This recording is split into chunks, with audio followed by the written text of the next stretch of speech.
And we're live. And Excellent. we're live. Hello, hello, everyone. Welcome, welcome. Uh-oh, let me go let the dog in. Really? Right in the middle of a live, you got to let a dog in? Got it. So we decided, hey, we should do more of these. So we're going to be doing these once a week. You'll get to see our pretty faces, or at least Wendy's. You'll get to see my face.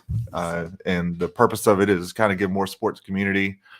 This is actually out on, this one is out on our YouTube channel as well as Facebook. But we should be able to see your comments as they come in. There is some instructions there on the Facebook page. So when we see comments come in, we don't necessarily know who made the comment unless you go to that link there in the description at streamyard.com/Facebook, and it just allows it to basically display your name, right? So if you've got questions, please ask them. We had some in here already. That people had asked, and we kind of wanted to run through those as well. Somebody said, "Hey guys," so this is what we see. If you don't go there, I see this. So I know you're on Facebook. Hey, Facebook user. But I can't tell who said it. So there we go. So we did have some questions already. I kind of want to just bring those up and kind of get those answered. This one here was asked actually in the Facebook group. So if you're not part of the community, please come join us. So the question was about how long into operating your first short-term rental using the arbitrage model would you expect to have made all your setup money back? Ooh, that's a good question. Yeah, and I did answer that question in the group, but it's always, you can expand when you're talking. It's a lot to type, right? So what would you say, Wendy? I would say, because I answered it, I want to see if you give the same answer. Okay, all right. I would say between 12 and 18 months. That's what I said too. Oh, so okay. Because it's true. So yeah, we're talking about in the arbitrage model, you're basically talking about, okay, all the inputs that went into building the unit. So it's your furniture, it's your any supplies you had to buy, it's first month's deposit if you had to do that, all that kind of stuff. And we always say budget, and we learned this from our mentor, budget about $25 a square foot, which sounds like a lot at first, right? Every time I tell somebody that and they're newer, they're like, well, I think I can do it cheaper. And the answer is you can, but it's going to look like it. It's going to look like you did it cheaper, right? So, and what that tells your guests is, I don't care. Basically, yeah. It basically says, comes across as I skimped on all this. I skimped on the design. I skimped on the furnishings. I skimped on the artwork. I skimped on not providing enough linens, and the guest is going to think, well, what else did they skimp on? Did they skip on the cleanliness? Yeah. And then that's, people won't respect your property either. If you just said, hey, here's my old couch. Right. I bought a new one. Well, it's going to look like you used your old couch, basically. Right. But that's the answer. It should take you about 12 to 18 months to get all that back, which is actually phenomenal. That's 70 to 100% return on your money. So it's hard to get that anywhere else. That's why we love this model. Next question we had was, this is actually a really good one. It says, do you guys look for non-HOA neighborhoods / unrestricted HOAs prior to contacting landlords or vice versa? The answer is yeah. Like if I had to give you blanket advice, I would say just avoid them altogether. We talked about that on the one of the podcasts here recently. Not sure if it's one that's gone out because we've done a lot of them in batch. But we did talk about that partially as far as it's best just to avoid them. So this means condos. This means any houses in an HOA, right? Stuff like that, because that's another layer of rules that can easily be changed by a group of homeowners, right, that are in your neighborhood, or even if it's an older neighborhood. And I will say we are in a neighborhood with an HOA, right? And so what we did was we got the rules. It's called the covenants, something, and restrictions. Right. Whatever CC&R stands for. Correct. Yeah. So Covenants, that's and what I you're can't looking for. Ever remember what the other C stands for? Yeah, that's the legal document that says, okay, here's what's allowed in the neighborhood and what's not. And we, in this particular neighborhood, we read it, and there's nothing in there. It's an older neighborhood. There's nothing in there that says you can't. The older neighborhoods tend to be. But in the neighborhood we live in now, for example, you can't lease less than 12 months. So you really need to, make sure that's in there. And I will say the neighborhood we're in now, they're trying to change the rules currently to make it 6-month leases minimum, which would mean, okay, we can't operate in that neighborhood anymore. So the answer is, yeah, we do look for that, and we do kind of avoid it altogether. Now, there is one exception to that rule. If you're in, say, a vacation destination that they're condos, but they're all vacation rentals, then it's probably okay, because they were kind of built for that purpose, and everybody in there is doing the same thing. And so your likelihood of there being a problem is much reduced. So that'd be the only thing I'd say as far as like maybe an exception to that rule. Anything you wanted to add to that? Nope. No? Good? All right, good. You're answering the next one then. Okay. No pressure. This one says, I've had my first ABB. Oh, I think Lord. they mean Airbnb. Okay. Since April, and we have had 90% occupancy rate. Now it's crickets. Uh-oh. So that was recent. I think that was in the last month. Somebody asked that question. So September, October, beginning of October is where we are now. Also, I've been getting requests for long stays, but they are wanting additional discounts. How do you all handle? Well, it cut it off, but how do you all handle that? So, okay. So since April, and we've had 90% occupancy rate. Well, so this is their first year, right? Obviously, because as you are operating, I think that you will notice trends like this, and we always say that the short-term rental business is seasonal, but it's seasonal by month. And as you operate longer and longer, you'll notice those trends in your own market.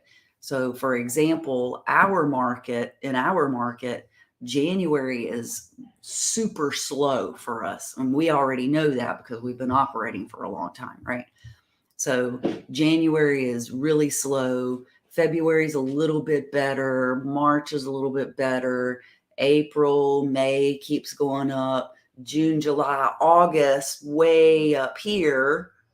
Probably July, early August, way up here. And that's what we call our high season, right? That's where we make the bulk of our money. April, May, June, July, and then August starts trending downwards again. Back to September is also a slow month for us. September and October, November, December, we make a lot. So it's seasonal, and you'll notice it's kind of like a roller coaster, really, of in your own market. You'll notice that, and so that's what we tell people. In the longer you operate, the more you will be able to predict your occupancy and your seasonality, right? And so it could just be the trend in your market. So, which isn't uncommon, that all over there are some markets where that's reversed, like Phoenix, because it's every it's market's hot. different. It's hot during the summer there, so they're actually reversed. Their slow season is when ours is a high season. Yeah. So But it is very market dependent. Yeah. And that just may be what you're seeing. You just may be seeing, okay, now there's a drop off because everybody's going back to school, right? Depending on who you serve. Right. Depending on who you serve. But that does tend to depress travel a little bit, especially if you're relying on people that are traveling. And even in our market, one of the primary customers we serve are people moving to the area or moving out of the area. And people tend not to do that when school's in session because a lot of people have children. So they're doing that in the spring and summer. And so that's why those are higher seasons for us. Should we talk about how to get through those? Yeah, well, I noticed she said, hey, I'm getting requests for longer stays. Well, you're probably getting requests for longer stays because now your calendar's available, right? So there's two things I actually picked up in this is, well, you were 90% occupied from April to now, which could be an indication that you're not charging enough, Yep. but not necessarily, but it could be. And it could have been that, hey, those longer stays were there all along. It's just that, hey, you were full, so you just didn't get the requests, right? And especially if you're taking weekend stays, well, somebody stays for a weekend, that prevents anybody from booking that week, right? So there's some tips and strategies we do along that way as far as restricting how far out in advance you can book, single and double occupancy stays, double night occupancy stays, and knowing that we're going into the slow season, we actually start intentionally acquiring some of those longer bookings because they do get you through the slow season. Like, for example, we just sold the whole month of October to someone who happens to be moving to the area, right? So that helps you get through the season. And there's a way to manage the cash flow inside of your business.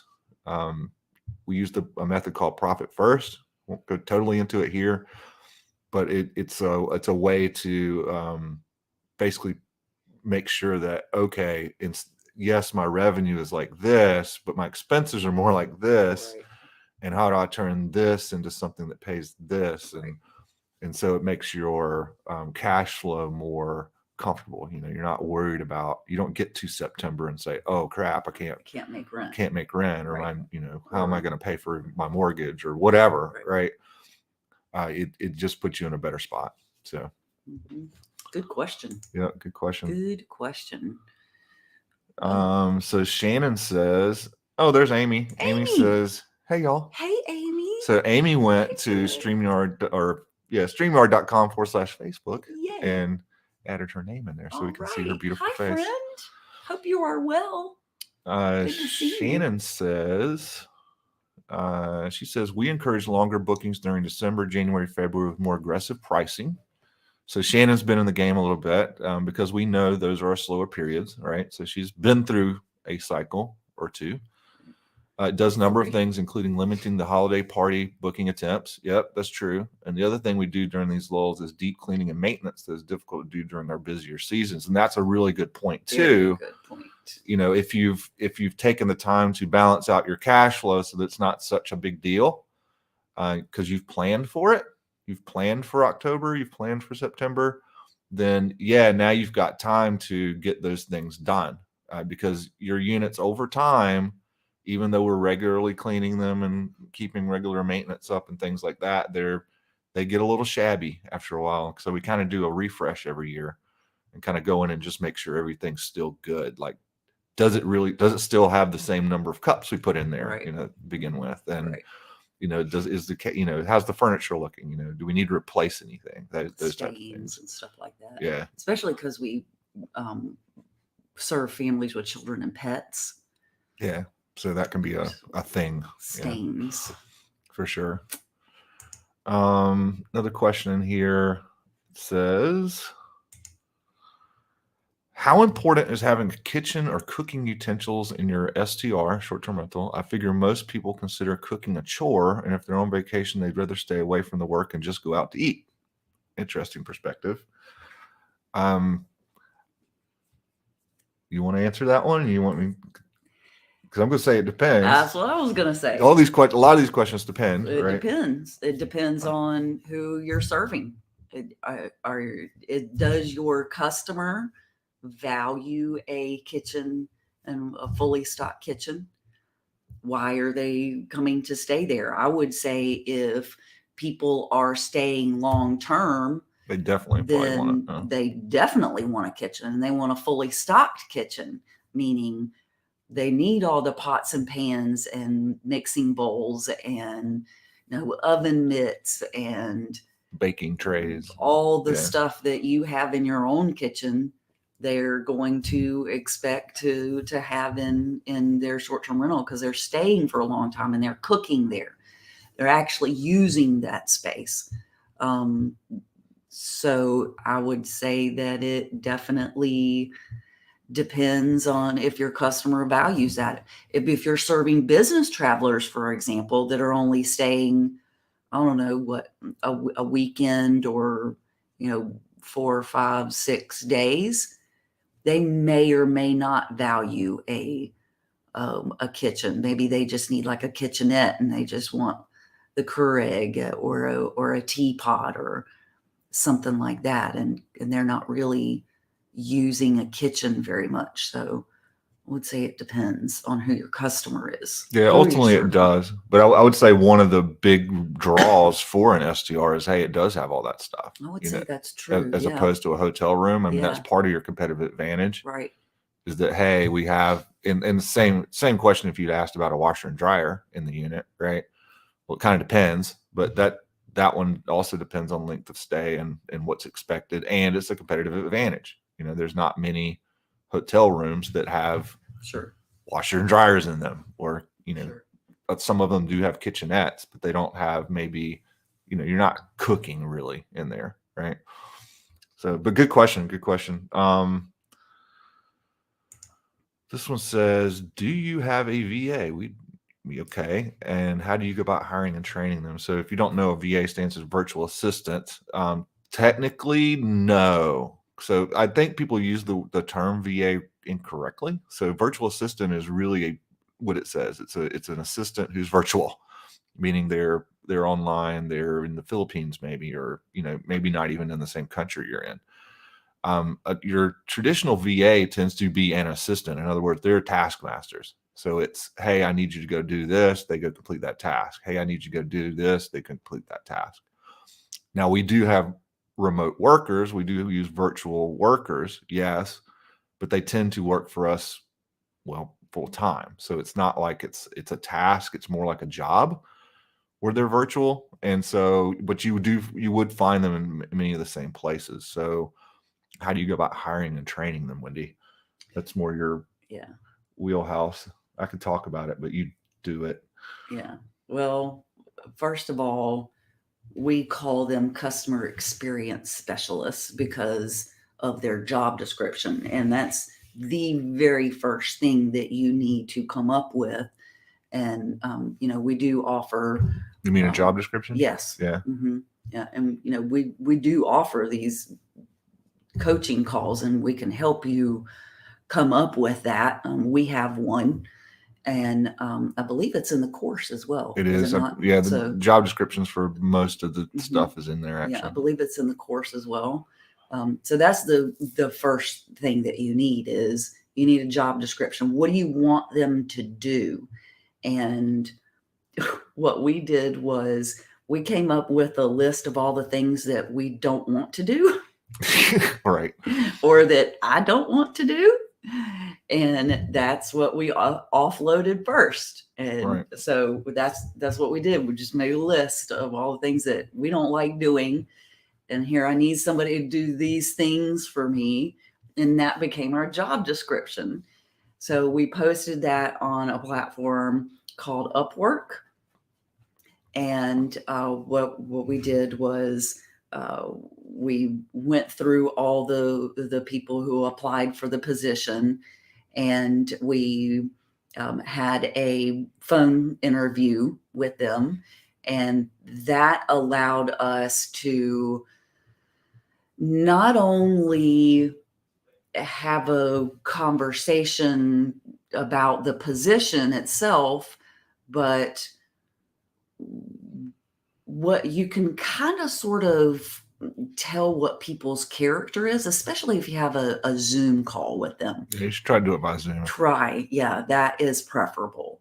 You can kind of sort of gauge their character, because character is something that you can't teach someone, right? You can teach someone how to do the job, but you can't teach someone how to have integrity. That's true. Yeah. Are they going to actually do what they say they are going to do? You can't teach that.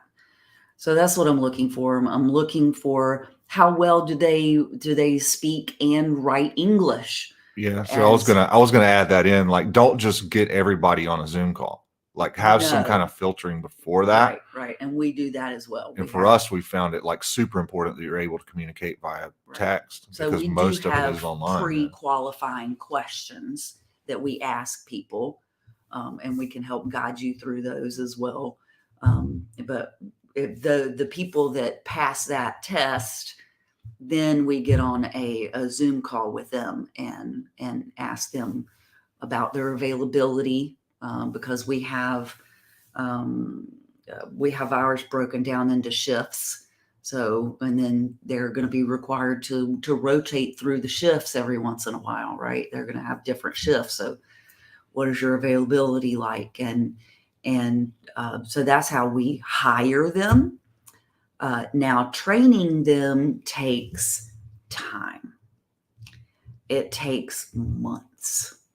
Yeah, and part of that can be accelerated or decelerated by what do you have documented, right? What is your onboarding process? Do you have one?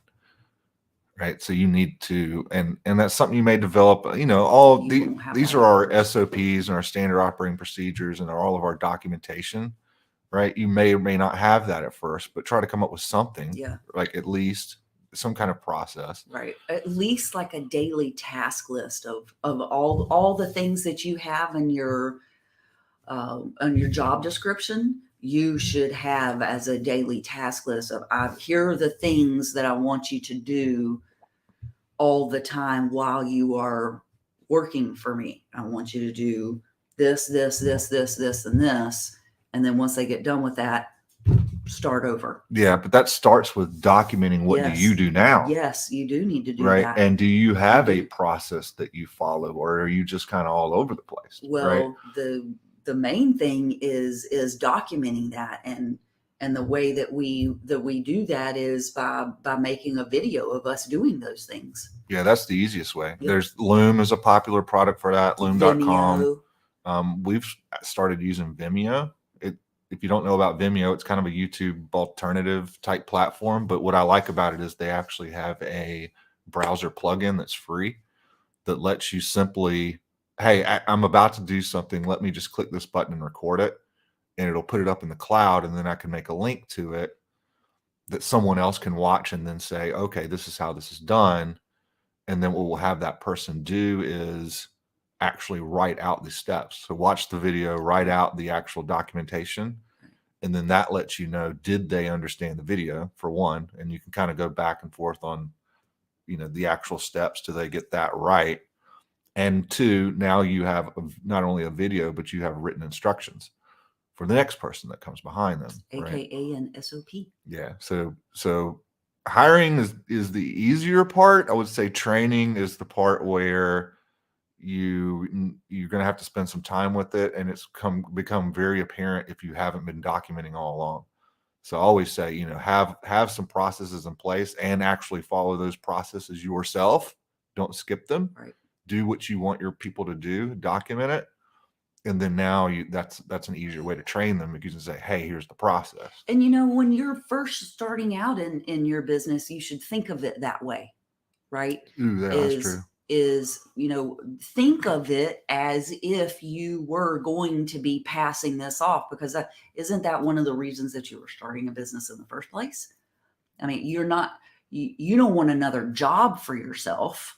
You're starting this business for a reason, to help you. I don't know. Usually it's some sort of freedom, and you don't want to create financial freedom, for example. You don't want to put yourself in less freedom, right? So you don't want to create another job for yourself. Yeah. You want to create a job for somebody else to do. So having that mindset shift of, okay, well, here's this job, this role within my business. Here's all the things. Here's how to complete that role. Here's how to do that role. Here's all the systems and processes that you need to follow in order to complete all these tasks, or this role needs to complete these tasks. Think of it that way. And you just happen to be the one doing it right now, right? You don't have someone to do it yet, but you will. You should pass that off. And another little nugget that I can give you is, here's the way to train people. There's 4 steps to training someone. Mm. And this is a really great nugget, dropping all kinds of nuggets in here today. Step number 1 is watch me do it. So whoever you hire, they are going to watch you do it the first time. And that may be watching that video. Then that can of you mean doing it, simply watching that video of you doing it that you just recorded using Loom or Vimeo or whatever, right? That's step number 1. Watch me do it. Step number 2 is do it with me. And this can be getting on a Zoom call and you going through the process of doing it while they watch. They're doing it with you, right? Or having them do it and say, click here, well, click that's there. Step number 3 is do it with me, right? Wait, was that step number 1? No, that's what you're talking about now. Step number 2 is do it with me. Yeah. So they can watch you do it, and then maybe you have them do it, right? Yeah. And then on the same Zoom call. And then step number 3 was do it yourself. Yeah, that's when they're trained, essentially. Yes. So after the 3rd time they've done it, they should be able to do it. They've got the video of you doing it. They've created the SOP, the step-by-step process. They've watched you do it. They've done it with you while you are kind of standing in the background over their shoulder virtually, if you will, right? And then making sure that they know how to do it. And then step 3 is they do it themselves, right? And then you're just kind of coaching them on if they have any kind of questions, right?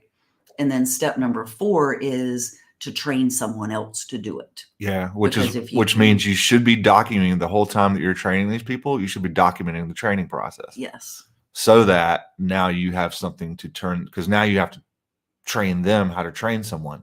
Right. Because basically, if you can teach someone else how to do it, you know that you've got it down. Right. And you don't want to have to train everybody that comes into your business either. No. Like you train that first person, and then the next person that comes in, have them train that person. Yes. Right. That's how it's done right there. And if you think about it, that's the way it's done. If you've ever been to a restaurant or been a waitress or waiter, you'll notice that when there's a new waitress or waiter, they typically are paired up with somebody else and they're just following them around. Like they're actually doing this process. It's watch me do it, right? They watch them take the orders. They watch them enter the orders into the whatever the system is for the kitchen, right? And then the next steps becomes, okay, they're still paired up with somebody, but now they're taking the orders, but that person's standing there watching them do it or doing it with them. So when they have they're like, oh, what button do I press? Or how do I write that down? They have somebody right there. That's do it with me. And then do it by yourself is, hey, you don't need somebody with you anymore. You can go take your own orders and you're doing it all yourself. But then eventually a new waitress or waiter gets hired, and now all of a sudden that person's doing the same thing. They're training them. And so that's the process that you want in place. Mm-hmm. Go check. That was a long answer. That was a long answer, but there were lots of really good nuggets in that one. I thought so too. Facebook user says. Facebook user. So. Sorry, we don't know who you are. Yeah. If you go to streamyard.com/Facebook, it'll show your name here. But otherwise, we can answer it. It says, how many units did you have before you started hiring? Good question. I'm assuming, never assume. I'm assuming you would need a number of units before it would be profitable to hire a customer service specialist. That's a really good question. So the answer is before you think you need it, before you think you need it. Oh my gosh. And before you think you can afford it. Yes. Meaning well, here's a really good example. You don't have to hire them full time right out of the gate, right? So like one of those things that we have to do every day is is there somebody checking in today and go change the door codes? Or is there somebody checking out today, change their door code away from what it was, right? That's a very simple task, and you may be thinking to yourself, oh, I know it takes me 10 minutes. I just do it myself. Like I held on to that one for a long time. Or like 1 minute. But, inevitably something happens and you forget, or like, you're lose your phone and can't find it to change it, Or you're on vacation, or you're on vacation, you just don't want to, right? right? Right. So inevitably you miss it, and you drop a ball here or there, right? And then your Oh, guest can't get in, and that actually ends up costing you money, because now possibly they're going to leave a review that's going to be there forever yep. that says, oh, we had trouble getting in, 4 stars, all because you didn't want to hire somebody to do that for 15 minutes a day. Yep. Right. And that could be done very cheaply. Even an hour a day, you could bring somebody in for, say you know, there's arbitrage in wages too. There are parts of the world it's cheaper to hire from a dollar point of view, right? And you can get help from the Philippines. You can get somebody to do that for an hour for you a day for like $4. Yep. And you don't have to have a lot of units to support that. It's gone right? up a little bit. It's more like $5 or $6 Okay, now. same thing. But you still, get my point. It's not as expensive as it's you not think. as expensive as you think. Yes. You know, don't think, oh, I've got to have enough units to hire somebody for $15 an hour, No. 8 hours a day. You don't have to start there. Right. Right. Upwork. Upwork is where you find those people. Like And we you can mentioned even, excuse me, you can even filter within Upwork different regions. So if you, right. Yeah. for example, if you want someone from the Philippines, you can say, just click that little box, Philippines. Yeah. It doesn't have to be the Philippines. Whatever. A lot of people use folks from the Philippines. Our one of ours is actually, she's in Jamaica. Yep. But she just fit the role. But the point is, they're not in the U.S. Right? Usually. So yes, would you need a certain number of units for it's profitable? Is an interesting way to say it. Most people say before I could afford it, which I hate that word. So I appreciate the way it's worded, but it does remind me that if you have a good customer service team, they actually end up paying for themselves. Yes.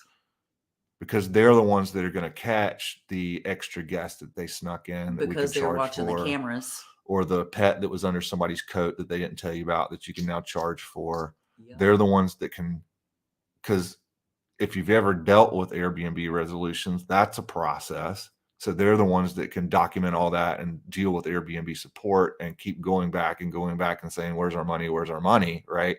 Those things that we as business owners tend to just let go because it's not a good use of our time to trace down $100, right? But it might be a good use of their time. And now they actually start making you money, not to mention your customer service gets better because it's consistent, right? And you're forced to develop these policies and, what do we say when type stuff, so that you're providing ultimately a really good experience for your guests in that way. And it actually makes you more profitable to have them. But if I had to give you a number, I would say it's somewhere around 5 to 7. I was just about to say you should that. definitely around the 5, 6, 7 mark. Definitely You should have one. have somebody, and it's going to feel like so hard to.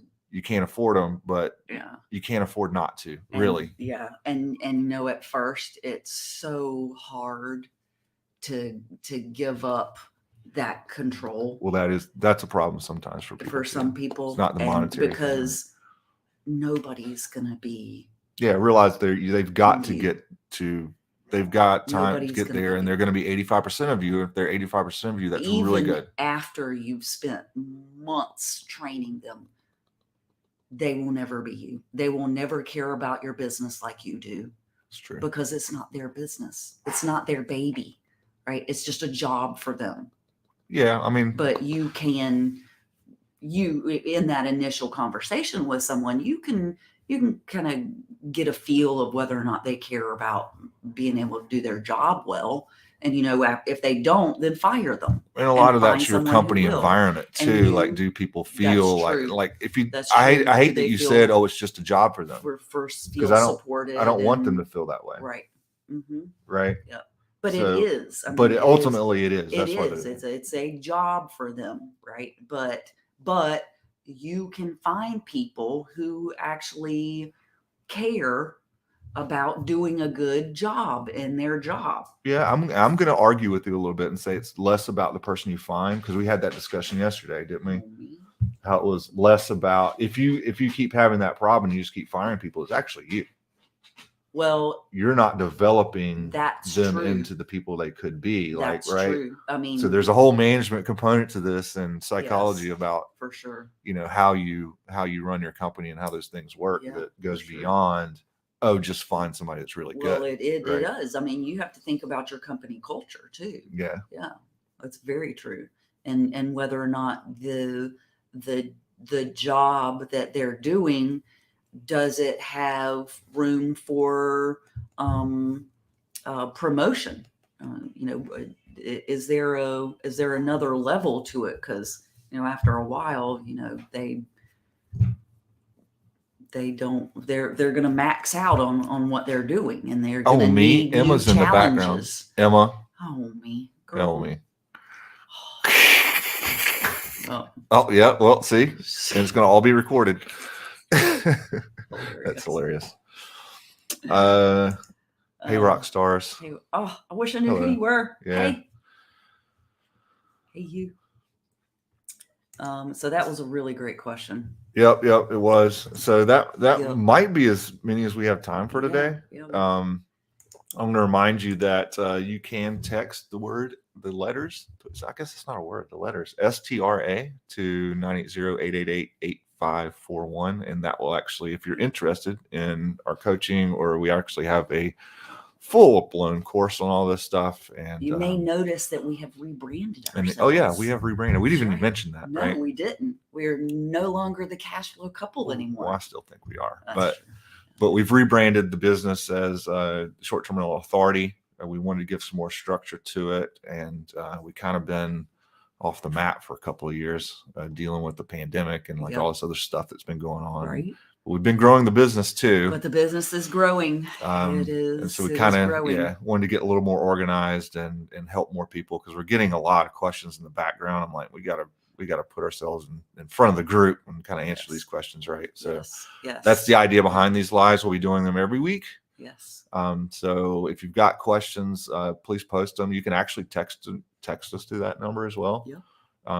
Initially, you're going to get an automated response. So if it looks automated, it is, but we do see them. We do. We see every single one of them, and we do respond to you personally. So we'd love to hear from you. We will. Yes, we will. Amy says, I just hung out because I miss y'all. Let's catch up. Yeah, we should. We should. Hopefully you can come to the October summit. When is that? It's October the 12th and 13th. 12th and 13th. It's the Ignite Your Business Summit. Yep. Mm-hmm. In Charlotte. Yeah, you should see your social media posts about it in the group and everywhere else as well. But we're going to be speaking at that event. It's more of a business building type event. There's the first day, I think it's only $49 to get in the door, and there's food. So much value in this. In this summit, just amazing. Yeah, it's amazing. It's in partnership with the Phoenix Factor. So if you haven't checked them out, go check them out. ThePhoenixFactor.com. Brandy Holloway runs that, and she is fantastic. In fact, we're going to be bringing her in to help with our social media engagement and organic reach as far as the short-term rental business goes as well. And she can definitely, we're kind of going to test her on that mode and see how she does, and then introduce that to everybody else as a service as well. Yep. Because direct booking is where it's at, just so you know. So yes indeed. Oh, you're not going to be here? Yeah, she says won't be here until October 21st. Or she's in Florida. Dang, are you in Florida now? Did you go through the hurricane? Oh gosh, were you in Florida? Are you in Florida right now? I hope not. Oh my. We hope everyone is safe and well in Florida. Yeah, they got thoughts and prayers your way. They got hit pretty hard. Yes, across the whole state, pretty much. Everyone who was affected by Hurricane Ian. Yeah, she's in Orlando. All right, well, we hope that you must be okay, because you have internet and power. Yeah, right. She could fit a Starbucks or something. That's true. That's true. Miss you, my friend. Yes. So we hope that you found value in our live, and we hope that you come over to the community and post some questions. We love to answer questions. We are going to start going live every week. Probably not this coming week because I have a design job in Dallas. That's right. Yay! So Wendy is headed to Dallas to set up Get three. to go set three up units? 3 units for a coaching client. Yes. Yes. So I'm super We've got excited. all sorts of things we can support you guys with. Yes. And we'd love to have you there and reach out, Yep. Please do. and we'll talk to you soon. All right. Bye, everybody. See you guys.